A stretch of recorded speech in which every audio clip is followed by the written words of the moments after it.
Bueno, yo me voy a presentar muy brevemente. Y yo me llamo Alberto Rosal, trabajo como experto para la Comisión Europea y voy a empezar con una pequeña experiencia personal que nos va a servir para introducir el tema de la economía en una ciudad smart.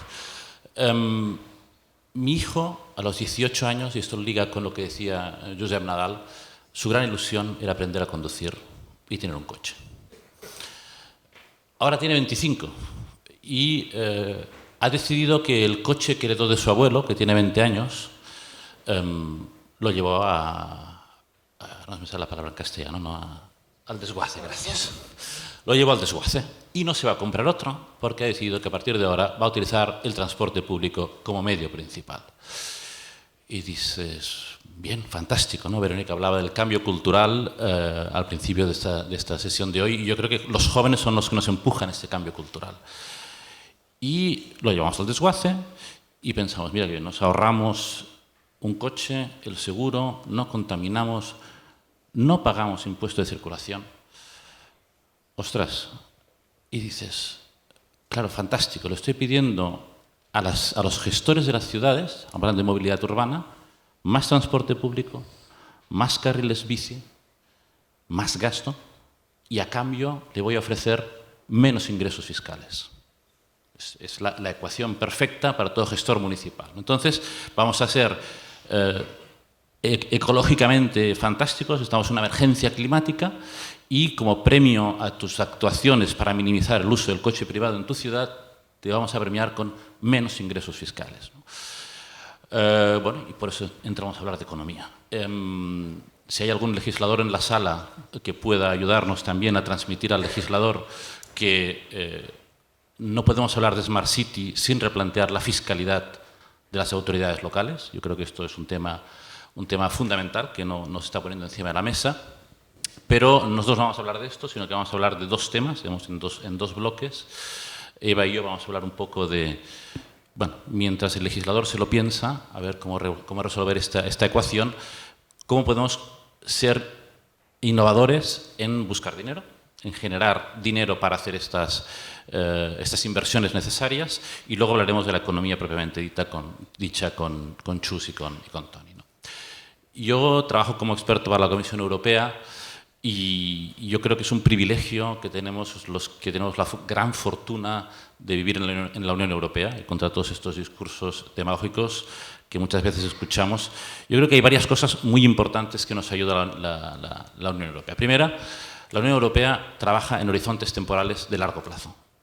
Ahora está este año 2020, se va a discutir cuál va a ser el presupuesto entre 2021 y 2027. No se trabaja con presupuestos anuales, donde el principal objetivo de este presupuesto es cómo contribuir a la Agenda 2030, hemos hablado de Objetivos de Desarrollo Sostenible, etc., y focalizado fundamentalmente en tres ámbitos: crecimiento smart, crecimiento sostenible y crecimiento inclusivo, ¿no? Las tres grandes patas.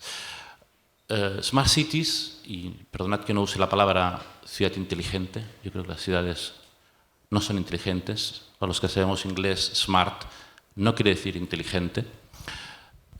Pequeña digresión, disculpadme, soy un poco caótico. Hicimos una ponencia en nuestra comisión de expertos, vino Ángel López, que hoy no ha podido venir, a hablar de movilidad en el futuro, a hablar de coche eléctrico también, y él nos decía, yo entiendo que la palabra smart había que traducirla como sentido común. Al final, gestionar una ciudad en un modo smart es gestionarla con sentido común, ¿no? Entonces, en este sentido común que nos ayuda a aplicar la Unión Europea para poder utilizar sus fondos, lo que es evidente es que primero nos obliga a hacer un pensamiento estratégico. Hay que ir al gestor municipal y decirle, yo lo he probado con algunos alcaldes, ¿qué planes tienes para la próxima legislatura? Y dice, ostras, si hace un año que hemos empezado. Dice, ya, sí, pero esta ya está. Es decir, lo que querías hacer para los fondos de la Unión Europea ya están gastados. ¿Qué quieres hacer en el largo plazo? ¿Cómo vas a contribuir a la estrategia 2030, a los ODS, etcétera, ¿no? Entonces, la Unión Europea, en este marco, nos da un abanico de posibilidades inmenso. Hablaba Santiago al principio, en la primera presentación, de la agenda urbana. Pero podríamos hablar del nuevo programa Horizonte Europe, Horizon Europe, que también va a destinar miles y miles de millones de euros a poder financiar muchos de los elementos que hoy estamos poniendo encima de la mesa: movilidad, gestión de residuos, gestión del agua, inclusión social. Todo el tema de inclusión social cada vez adquiere mayor importancia. Y las ciudades están en el centro de la estrategia que marca la Unión Europea, y en fin, nosotros entendemos que es muy importante poderse apoyar en estos fondos, en estos instrumentos que nos aporta la Unión Europea para poder financiar estas grandes ideas. Pero no solo, es decir, la Unión Europea o en otros ámbitos territoriales, otros donantes de fondos pueden ayudar. También estamos viendo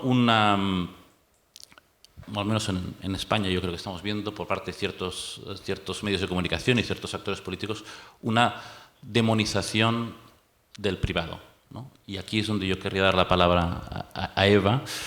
Está muy bien, podemos ir a buscar fondos públicos, pero también podemos entrar en es decir, la empresa privada no es el demonio, ¿no? ¿O sí? No. Podemos cooperar, podemos entrar a financiar estos proyectos con cooperación público-privada, y querría que Eva nos lo explicara un poco. Gracias, Albert, por la introducción. Bueno, lo primero, ¿no? Y hablando de esta ciudad con sentido común, la primera pregunta ¿es de sentido común renunciar a los recursos de un alto porcentaje de la población y de los medios disponibles? Yo creo que la respuesta unánime es que no es de sentido común. Empezamos por ahí.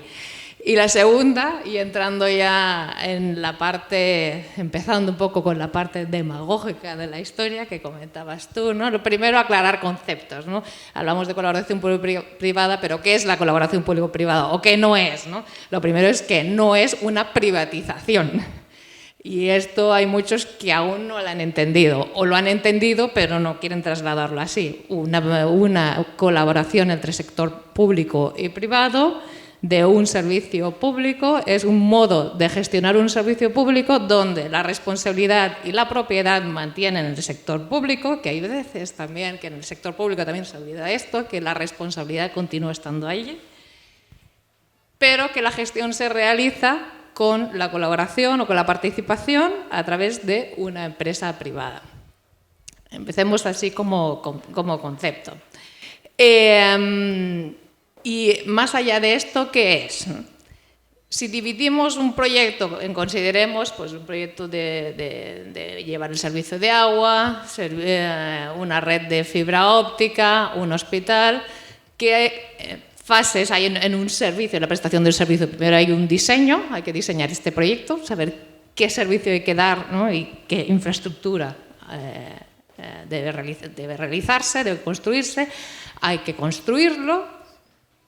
Hay que financiarlo, hay que buscar la pasta de dónde vamos a sacarla, y luego hay que operarlo con el mantenimiento asociado.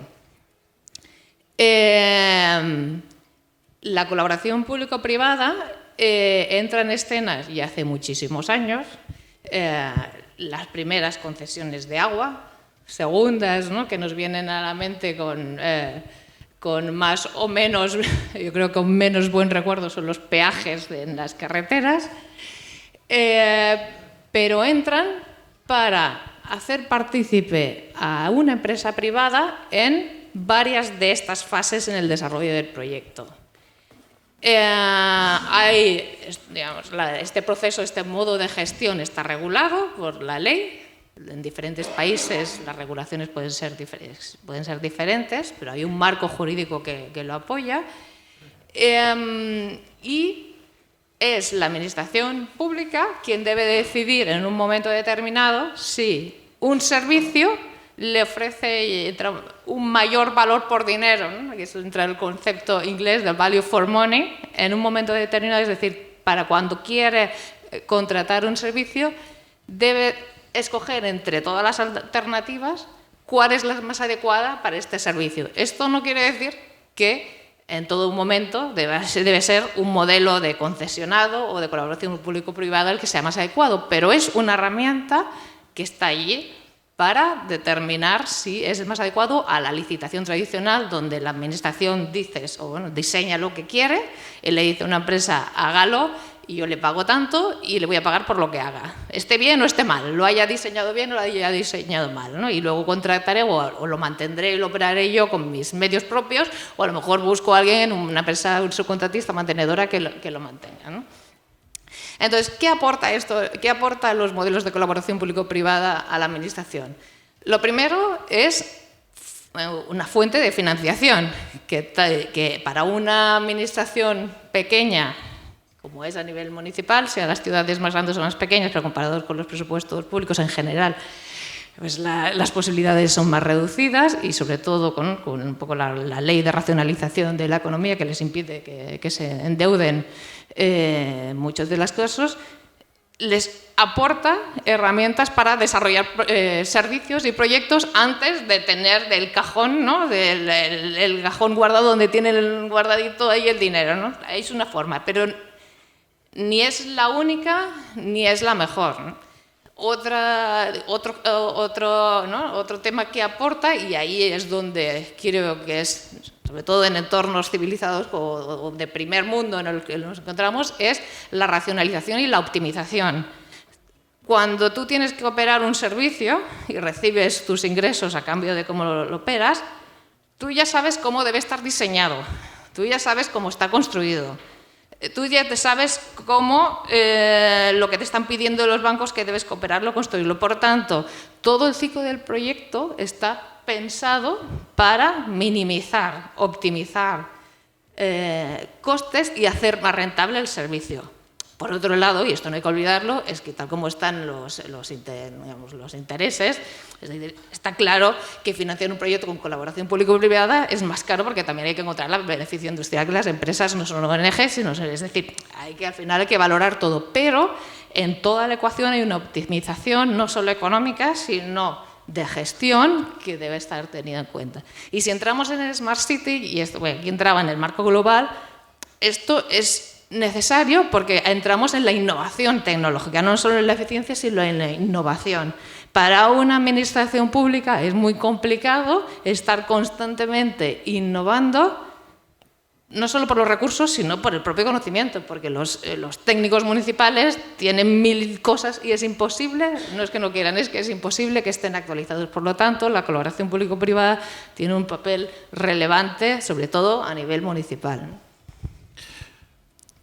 Y podríamos seguir hablando mucho más, ¿eh? Tenemos un tema que daría para mucho, pero yo, si pudiéramos, te lo pudiera resumir en 2 palabras y parafraseando a un colega que hay en la sala, yo diría que Smart Cities no sería solo acerca de Open Data, sería acerca de Open Minds. Se trata de abrir un poco y estar muy abiertos. Y desde luego en un tema tan crítico como el dinero necesario, pues ser capaces de buscar formas innovadoras de financiar proyectos, ¿no? Eso sería desde la vertiente de las administraciones, pero desde luego en una ciudad hay ciudadanos, y hoy hemos hablado mucho de ciudadanos y volveremos ahora en las próximas ponencias a hablar de ciudadanos, pero una ciudad, en fin, simplemente estaría muerta sin empresas. Yo creo que esto es evidente. En esta economía 4.0, pues vamos a seguir teniendo empresas tradicionales, pero también vamos a tener empresas que son capaces de hacer un uso innovador. Yo, después de oír a los ponentes anteriores, ya no hablaría de Big Data, yo hablaría de Huge Data. Yo no sé, esto asusta un poco, pero es evidente que necesitamos empresas en la ciudad que sean capaces de aportar innovación, de tener este Open Minds, de tener un enfoque un poco distinto. Entonces yo preguntaría a Chus, ¿cómo podemos conseguir que la ciudad, no solo el gestor municipal, que ya es difícil, sino también las empresas entren en esta dinámica de innovación, de nuevas maneras de pensar y de trabajar? Bueno, si me dejáis hacer un poco una breve reflexión de lo que entendemos por economía como la administración de los recursos escasos para satisfacer necesidades, diríamos que con la economía 4.0, con la generación de datos, que en los últimos 2 años se han generado el 90% de los datos que tenemos ahora, o sea, el cambio es tan grande que realmente tenemos que repensarlo todo. Entonces, con este cambio de marco mental, el valor está en resolver necesidades. Y la innovación, que todas las empresas que están compitiendo en este mercado global de los datos, donde todo lo que va a pasar dentro de 4 o 5 años no lo podemos imaginar, pero sí que tenemos que visionarlo. La innovación necesita dinero. Y la innovación de las empresas es: tengo que innovar porque no tengo otro remedio, porque tengo que resolver las necesidades de los clientes, porque si no cambian de proveedor y no piden permiso. Entonces, esta innovación que necesita recursos es lo que hace, con tu ejemplo, Albert, de si reducimos los ingresos fiscales, si ya dejamos de ser adictos al crecimiento y tenemos que innovar formas más sostenibles, lo que está claro es que las empresas que están innovando están dejando unos recursos para innovar. ¿Qué quiere decir innovar?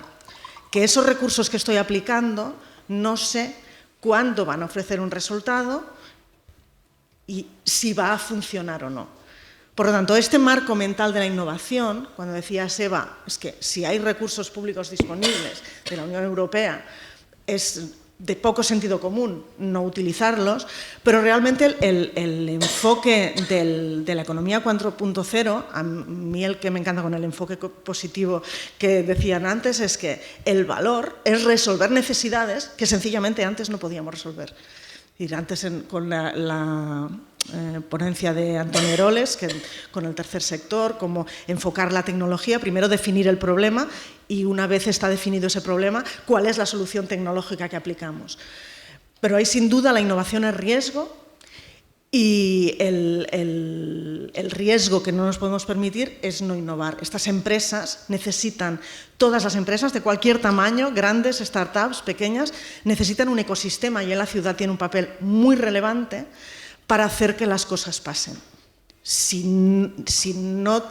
estas ciudades que tienen que decidir cuál es su posicionamiento y qué tipo de empresas quieren atraer, bueno, aquí entonces hay empresas que desaparecen porque su ecosistema no lo pueden sostener. Entonces, ¿qué es lo interesante de ver la innovación en las empresas?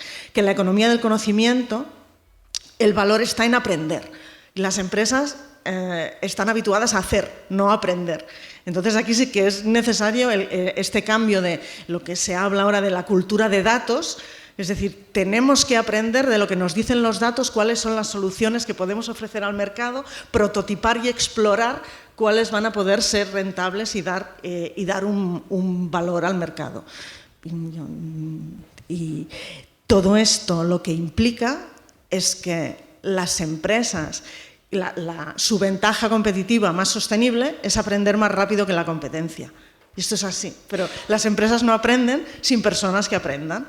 Entonces ya volvemos a poner el foco en las personas y cómo de importante es que este valor que se puede generar con esta nueva economía, a partir de los datos, realmente transforma cómo las organizaciones, grandes, pequeñas, colaboración público-privada, hay que pensar en este marco mental de un nuevo valor. Sencillamente se pueden aportar nuevas soluciones para las personas que antes no era posible. Y esto requiere de un cambio cultural que debemos acelerar.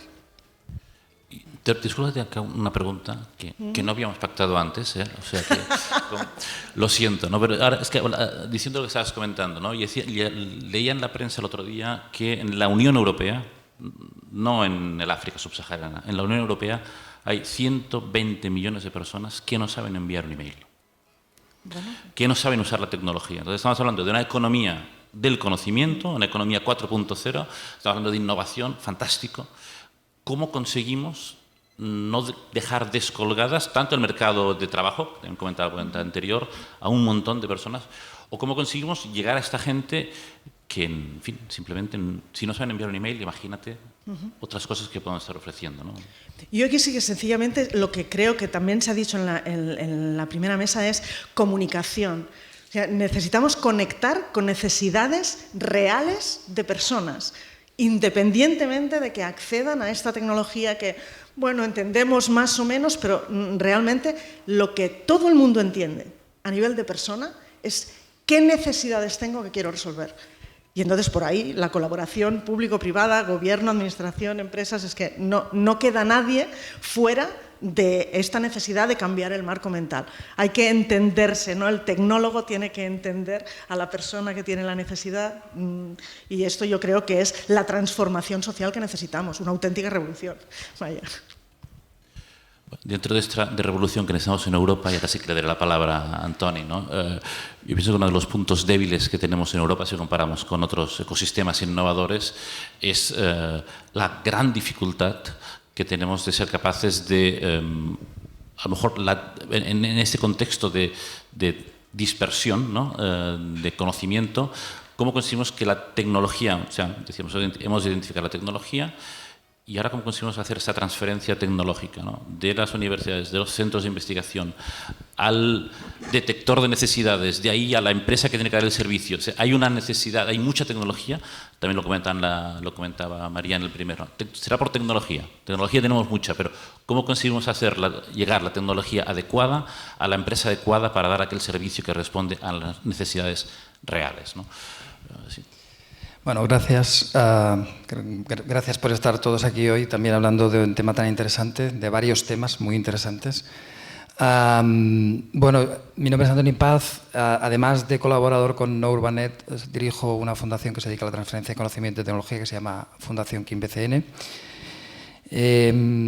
Por lo tanto, algo de lo que voy a hablar va a tener que ver con todo lo que es la transferencia de conocimiento y cómo se hacen esos procesos, ¿no? Entonces, a la pregunta de Albert, me gustaría puntualizar una cosa, y es, creo que se tiene que empezar a hablar de transferencia de conocimiento más que de transferencia de tecnología. La tecnología nos limita.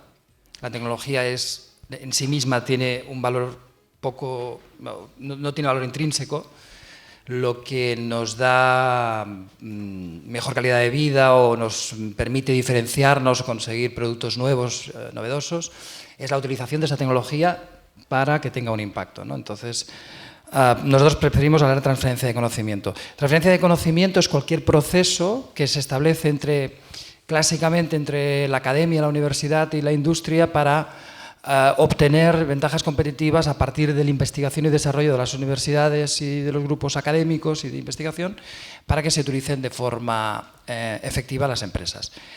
Yo hago una comparación que suele ser bastante clara para ver esto, y es que I+D, investigación y desarrollo, por ejemplo, que se puede hacer en una empresa o se puede hacer en una academia, lo que hace es invertir unos recursos para obtener un conocimiento en forma de patentes, en forma de artículos científicos, en forma de proyectos, y la innovación es el proceso contrario, es decir, cogemos esos stocks de conocimiento, patentes, papers, proyectos, y los transformamos en algo útil para la sociedad y con un cierto componente empresarial, por lo tanto de explotación o de resultado, impacto final económico, social o sobre la sociedad. Ese puente, porque parece muy fácil la teoría dibujarlo así, ¿no? Unos invierten, sacan conocimiento, los otros cogen el conocimiento y lo convierten en nuevas oportunidades. Ese proceso, como no es ágil ni es fácil, se llama transferencia de conocimiento, transferencia de tecnología. Y a eso nos dedicamos nosotros. ¿Por qué transferencia de tecnología no y transferencia de conocimiento sí? Porque los datos, por ejemplo, en sí mismos no son tecnología, son datos, es conocimiento, ¿no? Y creemos que, como veréis luego, os haré algún ejemplo sobre nuevas economías, porque se trata de esta mesa de hablar de economía también, economía 4.0, pero la idea sería utilizar la palabra transferencia de conocimiento para incluso ser capaces de transferir procedimientos, buenas prácticas, y no solo tecnologías, unos y ceros y TICs, ¿no? Y sensores, ¿no? Que de alguna manera siempre caemos en ese entorno.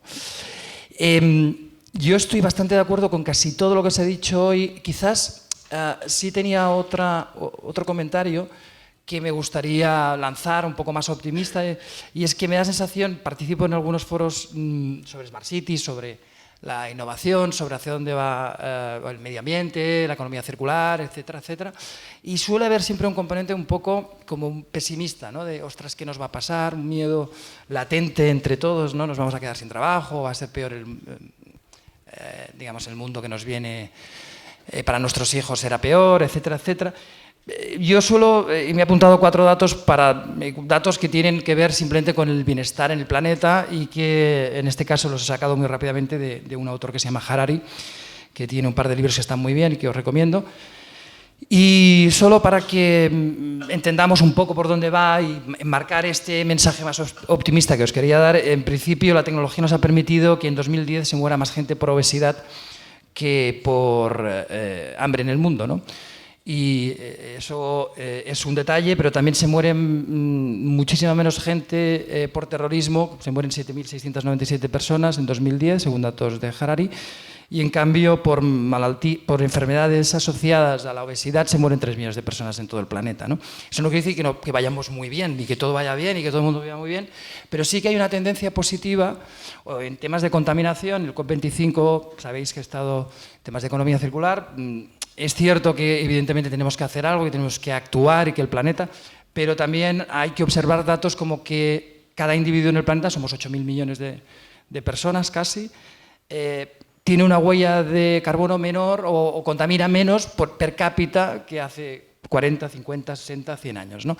Entonces, hay una parte de la tecnología y de la hipótesis que nosotros mantenemos, y es que la tecnología no tiene por qué ser mala, no todo lo que nos va a pasar con la tecnología es malo. Probablemente en la foto que estamos ahora tenemos un cierto respeto a lo que pueda ocurrir a nivel de nuestro contrato laboral, de nuestras condiciones, etcétera, etcétera, pero todo se ha ido ajustando y si observamos la historia de la tecnología y la innovación, se ha ido acomodando a la situación que está a cada momento, ¿no? Entonces hay una parte positiva que yo creo que también se ha señalado hoy, de que todo esto va a mejorar, puede empeorar, pero debería tender a mejorar si utilizamos bien la tecnología y la innovación, ¿no? Entonces, hablando de economía y hablando de Smart Cities, se me ocurrió prepararos o explicaros una experiencia que yo considero bastante de economía 4.0, que sale un poco de los clásicos de la sensórica, del Internet of Things y de lo más clásico que probablemente hayáis oído más veces, que es hablar del New Space Economy, ¿no? la nueva economía relacionada con el sector del espacio. Y al verme mira como a dónde vamos a ir, ¿no? Pero el espacio, evidentemente, digamos, a huir, más bien. Me queda un poco de tiempo, intentaré no. El espacio podemos mirar, y seguramente lo más común para la mayoría de los asistentes es mirar el espacio, digamos, lo que llaman el upstream, ¿no? Mirar las estrellas y los navegantes, cómo se localizaban ellos en el mar, etc. No voy a hablar de eso, voy a hablar del New Space, que es lo que es downstream, que tiene mucho que ver con economía 4.0 y puede ayudar mucho a las Smart Cities. ¿Qué ha ocurrido en el sector espacial? Pues ha ocurrido un poquito de varias cosas que hemos dicho hoy, ¿no? Se han reducido mucho los costes. Enviar un kilo a la atmósfera próxima costaba $89.000 no hace 10 años, o un poco más, y ahora podríamos llevar cada kilo por $2.000, perdón. Entonces estamos hablando de una reducción muy consistente, ¿no? Podríamos llegar a $2.000, $1.000 y pico, $1.500 para poder subir algo a la... Ostras, esto es un cambio, porque ahora ya no lo controla la NASA solo, ¿no? Y ahora hablaré lo de EVA también. Entonces, del tema público-privado. Luego hay una democratización y una transparencia. Es decir, cuando yo era joven, como mínimo, y creo que muchos asistentes de aquí también, pues la NASA era la NASA, la ESA... Bueno, la ESA lo oíamos poco, ¿no? Pero los rusos, la NASA. Claro, todo se ha democratizado. Hay un montón de startups que están utilizando esta nueva New Space Economy, ¿no? Para generar puestos de trabajo y para tener impacto social. Luego, evidentemente, el abaratamiento de los costos y del I+D, y hay un tema muy importante que es esta colaboración público-privada, muy a lo yankee, pero que el ejemplo claro es de Elon Musk, SpaceX, ¿no?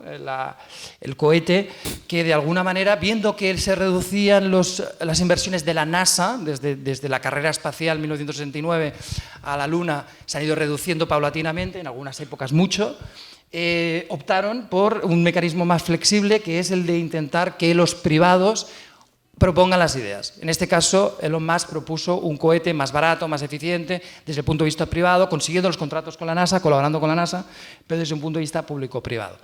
Demostración muy clara de que eso ha conseguido abaratar costes, ha conseguido que sea todo más democrático y que, por lo tanto, nos cueste mucho menos subir un satélite. ¿Y qué consecuencias tiene todo esto? Porque esto es una parte de la New Space, ¿no?